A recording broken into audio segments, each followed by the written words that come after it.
Hello everyone, my name is Lowko and welcome to a best of 3 series of top level StarCraft 2. What I've got for you today is a Protoss vs Zerg featuring none other than Dark on the main Nexus.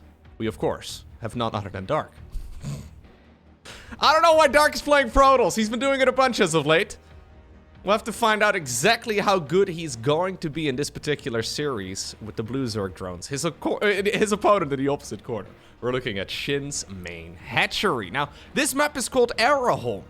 This series was recently played during the Korean Starcraft League, and I'm not exactly sure why we are deviating from ladder maps. Most of the time, ladder maps are also the tournament maps in StarCraft 2, but apparently they've decided to kick out a few of them. If I were to make a guess, it's probably the old maps that were brought back for the new StarCraft 2 season. So, for example, Neon Violet Square, King's Cove, I guess one of those, maybe Abyssal Reef. Hard to say.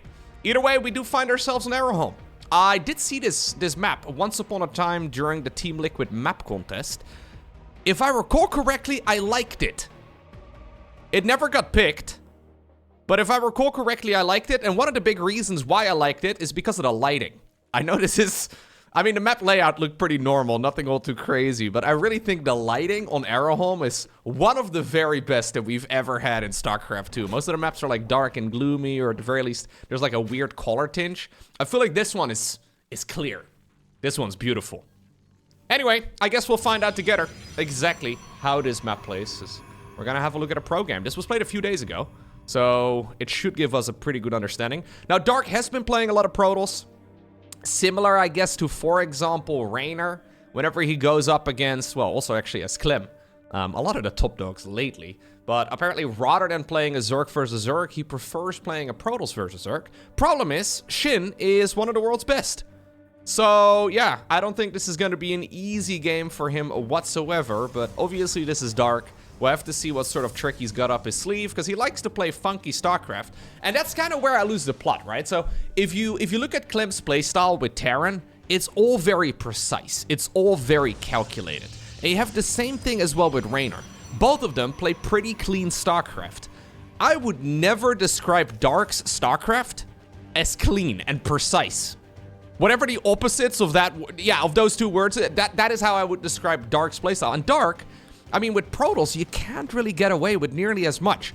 Protoss has like 3 units until minute 6, right? Yeah, okay, that's also an exaggeration. Apparently today is all about exaggeration, but seriously, it's really difficult to be very creative with Protoss because you have to be extremely precise. Your execution can't really falter.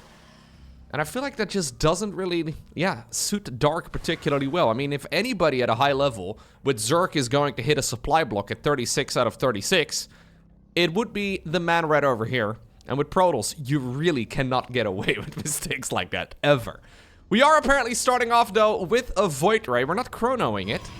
That's a little curious. Maybe it got carried away, chronoing the Nexi for now. But at the very least, if he wants to go for something wild, as we do have the chrono boost going off right now, if he wants to go for something wild, I do believe that starting it off... No, we're gonna go Twilight Council. Starting it off with a Void Ray is the way to go. Now, we've seen a lot of Void Ray first as of late in this matchup. Shin, by the way, not really doing anything weird. He's hoping that he can maybe hide a group of Zerglings and snipe the opponent's third Nexus. General timing for the third Nexus is about 350. So he's expecting it right now, and he's gonna find nothing. Maybe the other location? No, nothing over there either, as he checks right now. Ooh. As he checks right now with the Overlord. No, this ain't it. This ain't it. So we do go for an Oracle, and it is a Twilight Council. I guess it's gonna be Glaive to Depths. Really the only thing that makes sense. The Void Ray really needs to work on sniping that Overlord here, though, because that's super... Oh, we're gonna go for a charge all-in. It's very easy here for the Zerg player to figure out what's going on inside of the main base. Oracle was just spotted, and the Oracle did also see the Void Ray. So we should see... Where did that Void Ray go? Bro, there's 2 Overlords. The man hired a blind Void Ray pilot. There's an Overlord right over here, and then there's one that's headed into your main base right now to see exactly what's going on. He's pulled the probes out of gas. This is something that Shin is going to take note of immediately. Dark is shoveling probes very quickly back into the gas geyser, but there's no way Shin didn't see that, right? Oh god, that's Shin playing with the Diva announcer pack. You gotta just stop droning here. Just make roaches and you'll be fine. I'm fairly certain he must have seen that probes were not quite at the right angle. That was very tight. The entire point of opening Void Ray is that you don't get scouted like that. There's, I guess, a chance here that Shin did not notice it, but as long as Shin starts making units here and he doesn't make too many workers, he'll be fine. This third Nexus, by the way, it's not really a necessity. I would imagine here Dark is just going to go for a full all-in. Are we going to cancel? No, we're not going to cancel. He's actually long-distance mining it. He has a lot of workers. So the idea is you just make barely enough gas here to get all of these important things going, like the Stargate units, like the Stargate itself, like the Twilight Council, the Charge Research, and all the rest of it. And then you make Zealots. That's it. There's no micro required. You just do a little bit of a warp in, and then another warp in, and then another warp in. Now, generally you play this as well with a Prism. We don't have a Robo facility. Instead, we've gone for an Oracle. I've got a feeling that this is a very mediocre attack at the very best situation. Right? Like, even when Zerg is unprepared, it's what the kids would describe as mid. But this is also not the cleanest execution by any stretch, and Shin holds it without really... I have no idea what he said. He said something and then he left. That was pretty sloppy. I wanted to see more of Araholm, I'm not gonna lie. The map seemed nice. Now we find ourselves on ley lines. And so far, Shin seems to be cruising along. By the way, the standard opener these days, as of about maybe 2 months ago, is an extractor trick built once again. I have mentioned this in the past, but for... basically, I guess since 2015. Oh god. Since 2015, when Legacy of the Void came out, Zerg players have always been opening up with a 13 supply Overlord. It was considered to be the best. Somebody supposedly had run the numbers and everybody assumed that the 13 supply Overlord was the superior way to play. Until about 2 weeks ago, or 2 months ago, when I think it was Lambo ran the numbers and realized, actually, that is not the case. It's actually better to go for an extractor trick and to, you know, specifically micro your early game workers. It really will only make a couple minerals of difference, right? It's not really going to be making that big of a change to anything, but it is curious to see that everybody's now slowly starting to pick it up, and maybe there's a lot more assumptions, right? If literally the very first thing you normally do in a game of StarCraft needs to be questioned here, as far as efficiency goes, there's gotta be a lot more that you can improve upon when you are trying to build the perfect strategy. Now, I didn't really like that previous game there from Dark particularly much. It was quite sloppy, not particularly cleanly executed, and just easy to counter. I think it's one of those builds that can be really good if you hit it the perfect time, but there's a few things that were a little bit weird there, right? So we first off opened Void Ray into Oracle. I'm not exactly sure as to why. Generally, you do that build off of 36 probes. Maybe 32 probes even, depending on how aggressive you want to be. But it's like, yeah, low to mid 30s as far as the Protoss worker count goes. And then you hit them with a 2-base timing attack. And generally, that timing attack hits right before Zerg can really finish up any of their own droning, you know, before they can really blindly make a bunch of roaches and be relatively safe regardless. Usually it can hit before Zerg really starts up any unit production. That's the entire purpose of the build. And Dark going for a 3 Nexus variant that hits like a minute later, I don't even think Shin picked up on it perfectly, even though I think he should have. When he saw the probe scatter inside of the gas geyser, he still held it with relative ease. So, let's see if we can play a bit of a tidier game this time around, Dark, because like I said, with Protoss, you usually cannot really get away with any of that shenanigans. Things have to be executed very, very cleanly. Triple hatch opener here for Shin. Nothing surprising. He's got a single drone harvesting the final bit of gas, so he can eventually go into the metabolic boost research. The little Zergling swimming pool over here. We're at 100. Boom. Give them the little leg enhancement. Much like Dark was trying to do in the previous game to the Zealots. Oracle coming up right now here again for Dark. This time around, though, it is before any sort of Void Ray. So this is a lot more conventional, although usually we do see a chrono. There we go. Somehow his chrono timings are a little different. I think this one is actually slightly wasted, unless he queues up immediately a second unit, which I guess is going to be another Oracle. Yeah, this is not the perfect... Now we hit a bit of a supply block. Tiny supply block though, as there was a pylon finishing. Third Nexus is going to start at a conventional timing. So it's not like all of this is terribly played. Just missing that last percentage point of refinement, I suppose. Anyway, Oracle is going to go across the map right now. There is a Spore Crawler together with 2 Queens. Spore Crawler is going to finish in a couple seconds. Perfect defense here by Shin. He does have that extra energy boost on the Oracle. Second Oracle is going to be available real soon, but so far, this hasn't really done much. You do really want to kill something. Creep Tumor is good.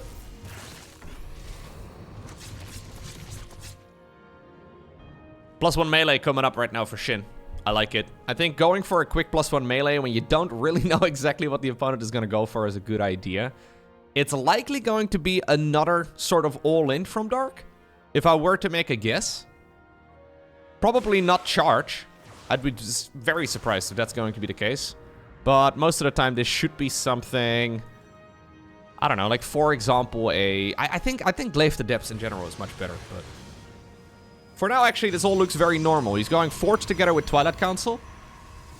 Third Oracle now hits as well. We're going to go for that Adept run-by. It looks like it's going to be Oracles on the left side and then maybe Adepts on the right side of the Zerg bases. Little Zergling here does scout exactly what's going on. This is looking like a normal macro game, actually, from Dark. He is going pretty heavy into the gateways right now, but it's probably going to be Blink. Blink with +1. Alright, Revelation gets used. A bunch of those... Well, Creep Tumors are going to get sniped. Adepts trying to go into the main, but so far so good here. Yep, it is indeed going to just be a normal macro game. Curious. I haven't actually seen Dark ever go for a macro game with Protoss. Every time he's played Protoss over the last few weeks that I've seen him play, he is just going into the full-on cheese. Lots of aggression, lots of timing attacks. Nice targeting here. Brenda is going to be able to finish the job. In the meantime, Zerglings are getting the wraparound. Yeah. I mean, that's 2 Queens. Not a perfect defense here by Shin, but perfectly recoverable, to say the least. It's now going to be a Hydra then on the back of this, too. So, Hydra into Zerglings here. Or Zerglings, I guess, into Hydra. He did make a Roach Warren for safety. Didn't actually use it. Using the links right now for a counter-attack with +1 melee being done. May as well give it a shot. These links do deal quite a bit of damage. It's also forcing those Oracles to return all the way back home. And of course, Hydra, very nice, right? Hydra Ling in general, very nice against Link Stalker-based openers. You don't even really need the Hydralisks, but we are going to slowly make that transition, it seems. So, Roach Speed coming up, Hydra Range coming up together with the +1 Missile. So Shin is just settling in for a nice, comfortable macro game. And honestly, it seems to me that Dark is doing very similar things. I'm expecting a 4th Nexus here in a moment. He's gone into a Robo facility. Blink Stalkers are now hitting the battlefield. He did lose one of those Oracles, so any sort of mass stasis ward play that we usually see at this phase in the game, where it seems like the entire map is just filled with stasis wards, it's all going to be a little bit more difficult here for the Protoss player, but... yeah. He's keeping the Protoss, or he's keeping the Zerg rather, occupied. Robo Bay. 2nd Robo facility too. So it looks like we're going to go into Colossi.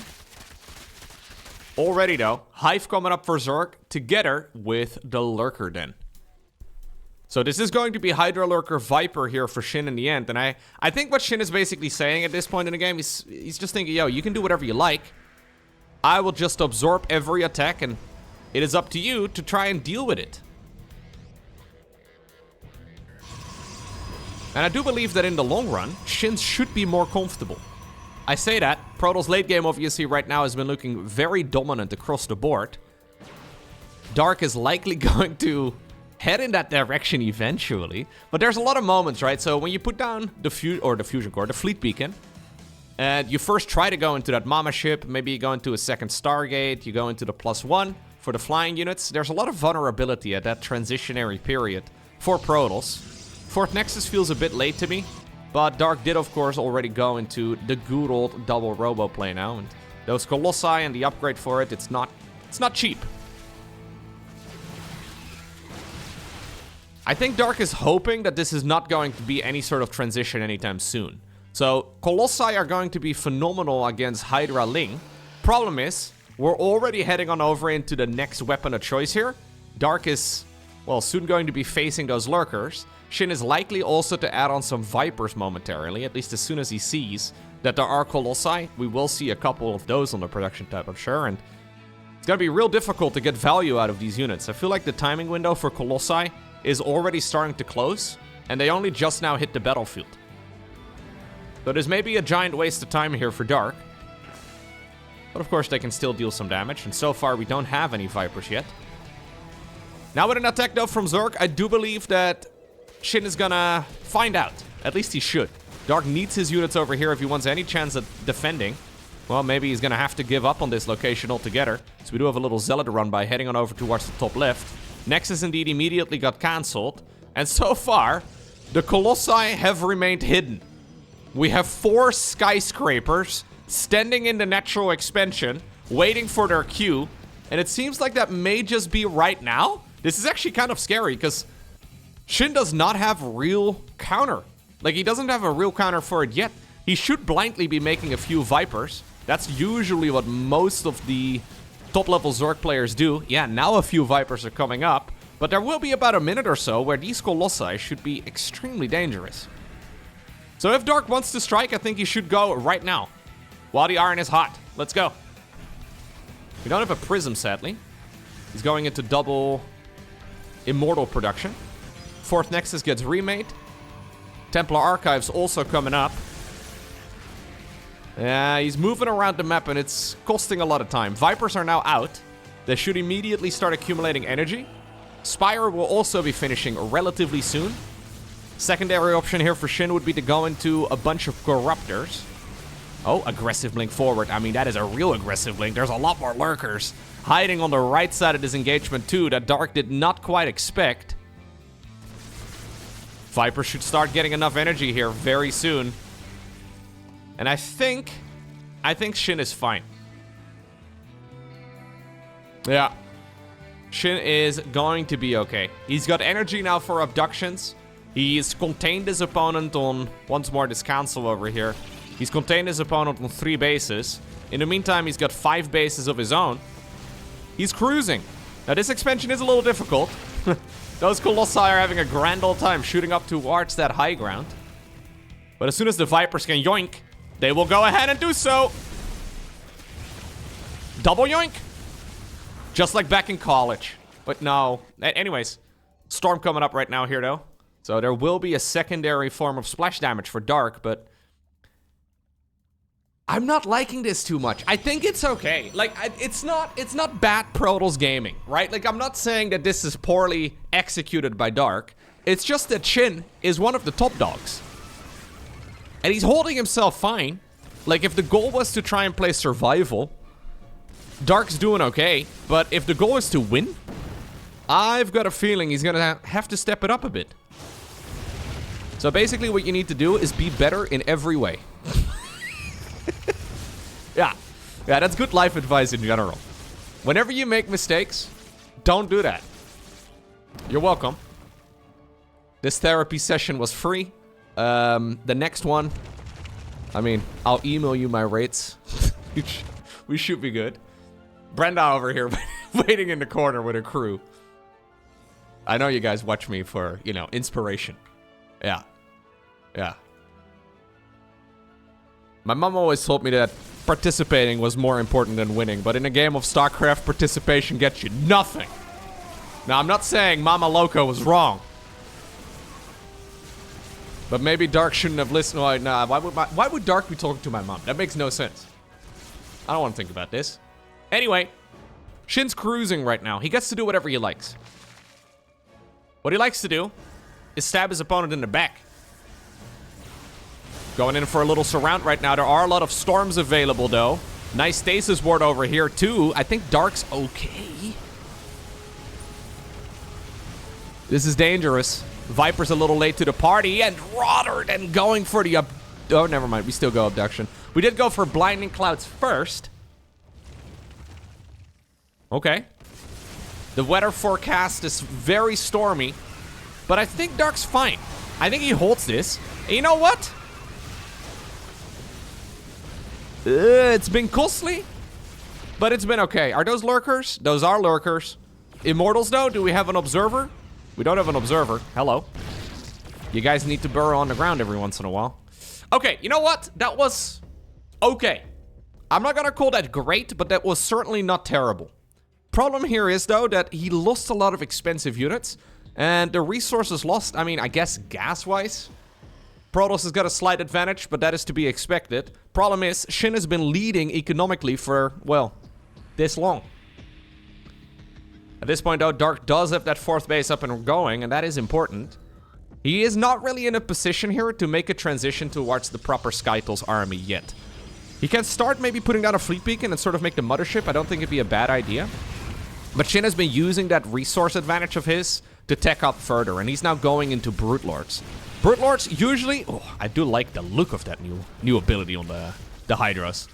Oh, okay. We're fishing for whatever. Yeah, this is why you pretty much always make blind Vipers. Like, those Vipers have been incredibly worthwhile. Anyway, we're going into Brute Lords now, and Brute Lords are generally a questionable unit, but I think in this situation they are pretty much perfect. There's very little you can do with Archon Immortal. Look at him dancing. When you're going up against brutes. Now, this has all been a little too aggressive, though, for my liking. I also think 14 Corruptors? I think you make like 8 Corruptors. 14? Okay. Well, if you can make 14 Brute Lords, Dark is very dead. Dark's still going Immortals and Archons. Those are pretty good against Hydra Lurker Viper. Actually, I would call them great against Hydra Lurker Viper when the numbers are good. They are absolutely terrible against Brute Lords. And those are going to be coming up very soon. Now, Shin is in an awkward position because he overmade Corruptors. You never really know, I guess, whether or not there will be, I don't know, like, say, for example, maybe there could be a mothership coming. So he's adding, yeah, he's making 2 more control groups now. This is going to be one control group. This is going to be a control group. And then this army over here is also a control group with any leftover lurkers. Dark's hoping that he can hit his opponent in the face before that Kijkwijzer army gets going. Problem for him, it's already here. Hello. Yep. Yeah, it's a little awkward. What do you do now? Really, his only line of attack here, I guess, is Stalkers? Yeah, that's going to be his weapon of choice. I think Stalkers are pretty good against small groups of Brute Lords. But I think when Shin sees that there's very little else, Shin's actually anticipating a Skytles transition. Like, he's thinking there's already, like, 3 carriers coming up. He's over-making Corruptors right now in anticipation of that. He's already going Neural Parasite in anticipation of Skytles as well. None of that is the case yet. Dark's thinking, yo, what would I do in this situation? Oh, dude, this is the most use I've ever seen out of that lunge ability in any game of StarCraft. You know what? The Brute Lords are actually sort of being they're actually being countered. That's curious. Storms actually did quite well. This is a way worse engagement for Shin than it was really ever meant to be. But he still wins it. He's got an awful lot of money on the back of it too. Cheeky little Zealot run by on the right side of the map, being an absolute nuisance. Lynx, though, just about to pop out of their cocoons. And you know what? Dark actually... he actually holds. He has a 5th Nexus now. Oh, this Zergling run by might be more effective than the entirety of the army. Shin decides to go back into Lurkers now.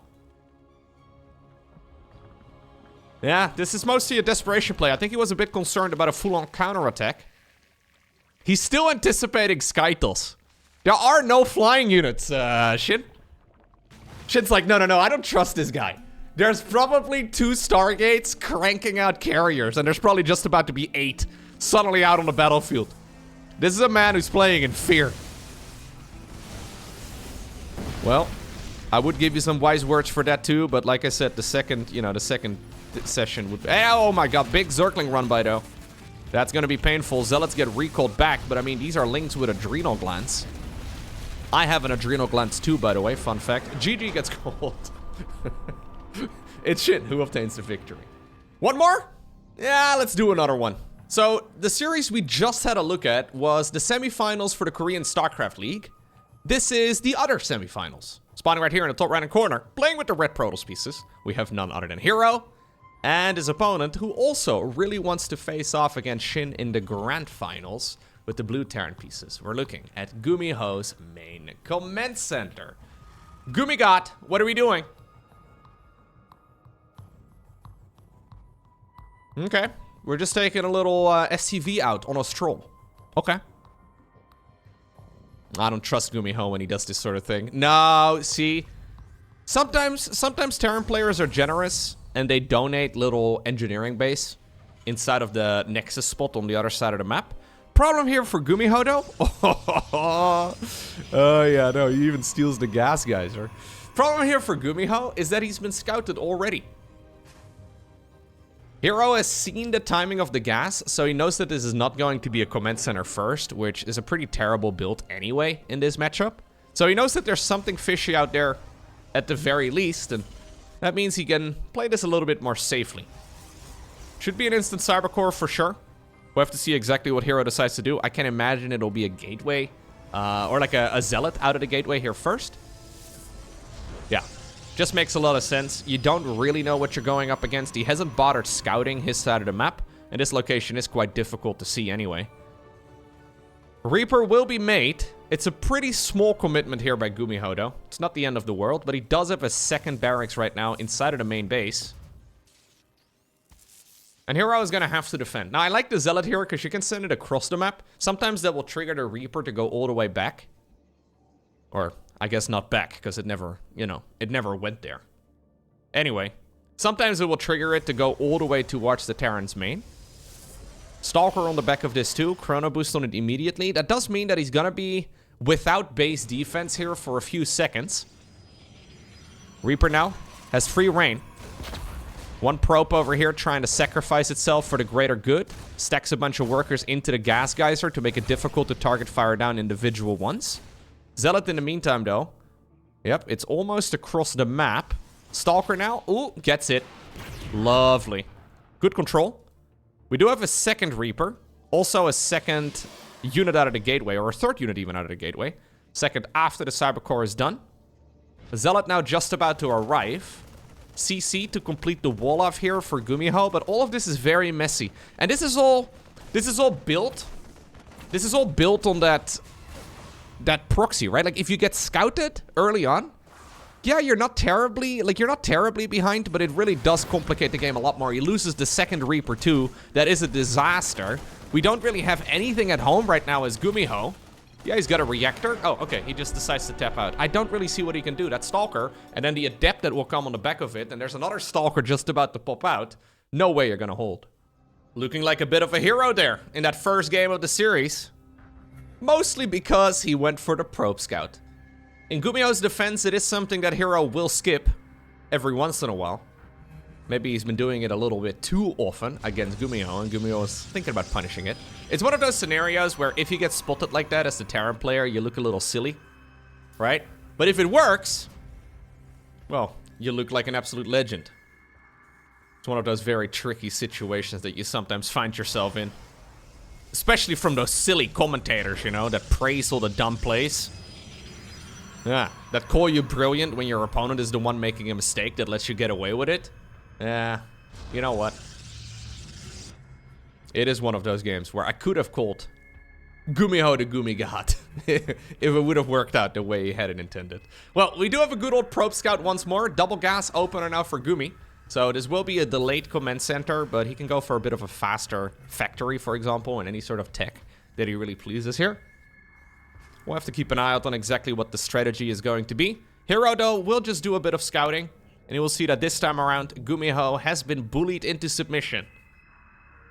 Don't know if he's going to hand over any of his lunch money for free. But Hero's going to check with a probe. Oh, no. No, GuMiho doesn't want to be punched. No. Yeah, probes are jerks, man. If you think of all the workers in StarCraft 2, right? SCVs, yeah, they seem pretty nice. Drones, they seem pretty stupid. In my mind, the probe is definitely the biggest bully. This can't just be me, right? He really wanted to get that SCV through the supply depot without allowing the probe in. A little risky. Now, in my mind, the SCVs are, you know, they're just guys doing their jobs. You can't really be upset at dudes just doing their jobs. Zerg drones, they just seem a bit stupid. Probes are definitely bullies. Yeah. Reaper going across the map. Hero, though, this time around is thinking, yo, what about I do a little bit of proxying? I'll show you how it's supposed to be done. Well, GuMiho has gone across. And he will see that everything's pretty normal. There is a second Stalker. So far, every single Reaper he's made has done absolutely nothing. I mean, I guess they've sort of, I don't know, scrambled up the main mineral line a bit on the side of the Protoss, but nothing all too crazy. Starport, just about to finish. Siege tank coming up right now as well. All of this is looking pretty standard for GuMiho. But what exactly is the plan? This is a very late Stargate. This feels like it's so incredibly late. Am I losing my mind right now? He planted that Stargate down after he got a second Stalker? This is one of those builds that's so bad that it's actually good. Like, StarCraft strategies are actually... they're circular, you know? Like, when you go really... If the bell curve... Okay, anyways. When you have a build that hits so incredibly late, sometimes it can deal more damage than the one that is perfectly timed. Now, that is not an excuse for you to execute your strategies terribly, okay? I know there's somebody who's like taking notes. They're like, you know what? As a Gold League player, it's fine to hit 45 seconds late. That's not what I'm saying. This is just one of those things where there's a good chance GuMiho is assuming that this is never going to happen because this is so incredibly late, and because he was defending earlier, but now it's so late that it shouldn't be a Stargate build anymore. He's gonna make the assumption that this is some sort of Twilight-based build, and maybe like a quick third Nexus. I mean, he hasn't seen Blink, he hasn't seen Stalkers. Oracle is gonna arrive inside of the main base, and look at this. There's nothing. There's absolutely nothing. There's... This is so bad that it's good again. You know I'm bad. This is definitely an Oracle that's listening to Michael Jackson again. Just like that Adept from the other day. 7 SCVs just like that. That suddenly makes this attack from GuMiho way more risky. He needs to actually sort of almost win the game with this. Yeah, he's only now at 19 SCVs. That's only a handful more than he started the game with. Oh, Oracle is just gonna tap whatever it can kill. Nice little splitty there. I like the Phoenix follow-up. Second Oracle shows up too. Bunch of SCVs are across the map. Only one tank still lives. The Phoenix is actually kind of awesome. You can just lift up the siege tank here, and then the rest can be killed pretty quickly. I guess the Liberator is complicating this whole bunch. Okay. Hero has decided that his probes have to start bullying some more. I love the liftoff. Yeah, just target fire whatever you can hit. Try to walk the Stalkers out of the circle. Probes should buy enough time. Brilliant little series here by Hero. GG.